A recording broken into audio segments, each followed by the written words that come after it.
All right, best defensive players in Super Bowl 58. That's today's draft. We'll go around the horn, 3 rounds each. It's good because we got 9 picks at least to fill up. Charean, you get to go first. Well, I'm going to go with Nick Bosa, who obviously was Defensive Player of the Year 2 years ago, 10.5 sacks this year. Came on at the end of the year, 2 sacks against Detroit in the postseason. I think he's the best defensive player in this game. Yeah, he's certainly up for that. I'm going to go with Chris Jones, right? It's the same type of talk here. I don't, with these two teams, the reason that they're Super Bowl, I think we're going to get through 5 or 6 guys here and go, damn, he's awesome. Oh, he's awesome. He's a star. But yes, Chris Jones, we know. The ability to pressure the quarterback from the middle, they move him around, his ability to bat balls down, his ability to get his big right arm up and knock a few balls down in the first Super Bowl matchup between the 49ers and Chiefs was a big difference in the game. I'll go him.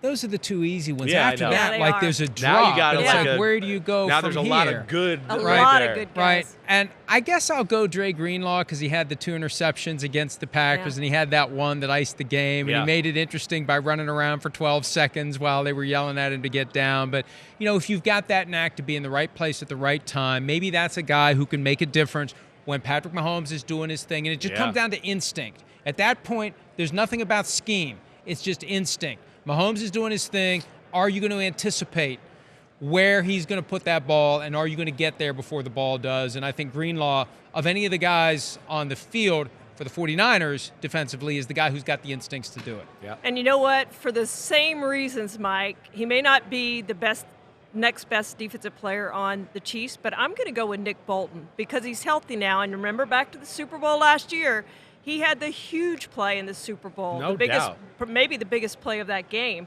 So I'm going to go with Nick Bolton just because I think he has a chance to make a big play to change the face of the game. I agree with you. That would have been my next pick. All right, so you're not crazy on that.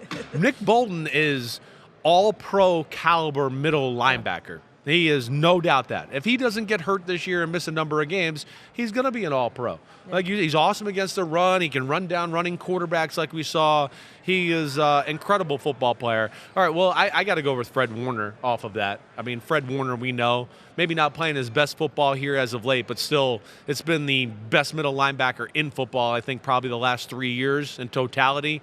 I think, again, he's the leader of that group, and he's the guy, like you talked about with Dre Greenlaw. Oh, yeah, I got to worry about Kelsey. Oh, wait, I got my other eye on Mahomes if he scrambles. Oh, crap, they're throwing to Pacheco here. Oh, damn, it's Pacheco right up the A-gap, and now I got to man up and tackle him. He's going to have his hands full in this one. Peter King explains that at halftime of the game against the Lions, when they're down 17, there wasn't a big moment, no big fire and brimstone.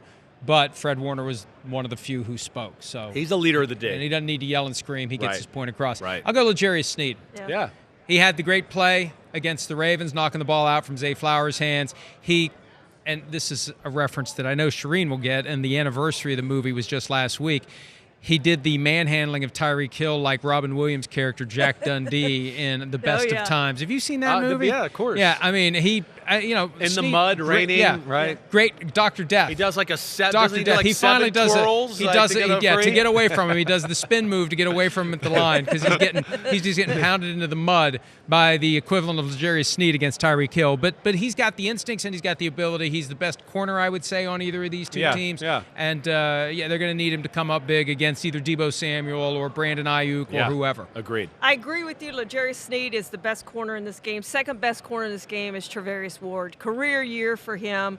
Really was a lockdown guy for the 49ers. I think he's one of the better defensive player on the 49ers. And played for the Chiefs and knows a thing or two from the practice field. That's right. That's right. So I think Ward's going to be a big factor in this game. I think the 49ers have to change their approach on defense from the way they played the last 2 weeks. Absolutely. Way too soft, way too much space. I would be shocked if we don't see the 49ers come out and play a little bit more man-to-man and get in the face of these receivers to take them out of rhythm. I don't know where I want to go here. I mean, holy crapola, Batman. I mean, we still got Armstead, Javon Hargrave, Carl Laftis, Trent McDuffie is a big-time, of course, all-pro corner. All right, since you went corner, I won't go corner again here. I'm going to go with Javon Hargrave. I say this because one of the issues right now with the Chiefs and what we don't know about is it a Joe Thuney or is it Nick Allegretti, right? So that's still up in the air. Hargrave has had a good year. I don't think this has been as good as he was last year with Philadelphia, which made him strike it rich in free agency. But I look at him to go, hey, if it's Nick Allegretti, you're supposed to win that matchup. They're paying you to win that matchup for sure. Hey, it's Joe Thuney. It's an all-pro versus an all-pro. There's going to be stalemates. But you should whoop the crap out of Nick Allegretti, and that would put the spotlight on him, honestly, if Allegretti starts and Thuney can't play. And Allegretti held up well.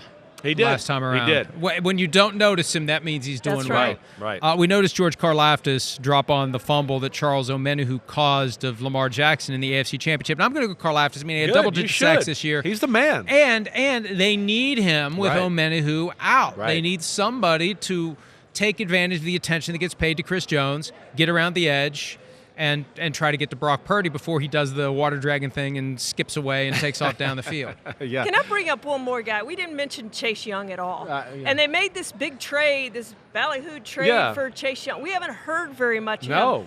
Mike, what does this do for his free agency hopes, the way he's played?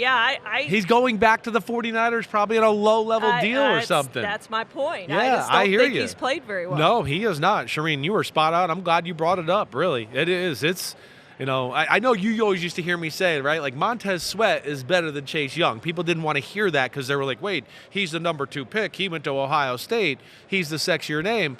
But, yes, it's not very impressive. I think I told you last week, when it comes to pure pass rushing, Randy Gregory's a better pass rusher than Chase Young. Chase Young does a good job in the run game, but good thing they only traded a compensatory pick away for that, not something more to get Chase Young. And you have to wonder, that knee injury from November of his second season, is he still recovering from it, or is it as good as it's ever going to get? Right. And that's what he's always going to be, and this is just it. And then he never gets the big payday he would have gotten, should have gotten as the second overall pick in the draft if he was second. I think he was second. Yeah, he was second. Yeah. And you just take whatever you can get, go wherever you can go, and just extend your career that way. But, Sweat got his deal not long after being traded to the Bears. Right. And Young, this is an opportunity for him. Absolutely. If he has a big game, get somebody's attention. We've seen it happen. We saw the Raiders do it to Dexter Jackson after that Bucs Super Bowl. They gave Larry him that Brown. huge contract. Right. Larry Brown, exactly right. Desmond Howard after the Super Bowl 31 against the Patriots. Yeah. So guys can get themselves set up for big contracts that maybe they otherwise wouldn't get. Look at the defensive guys we got here. A lot here. of good defensive players. We didn't even get McDuffie. We didn't get Eric Armstead. All-pro slot corner. Right. Yeah. We Justin know Reed is a really damn good safety, right? I mean, it's a Super Bowl with a lot of star power on the defensive side of the football. Hi, it's Mike Florio. Thanks for watching PFT on YouTube. Hit subscribe for the latest news and analysis from Pro Football Talk.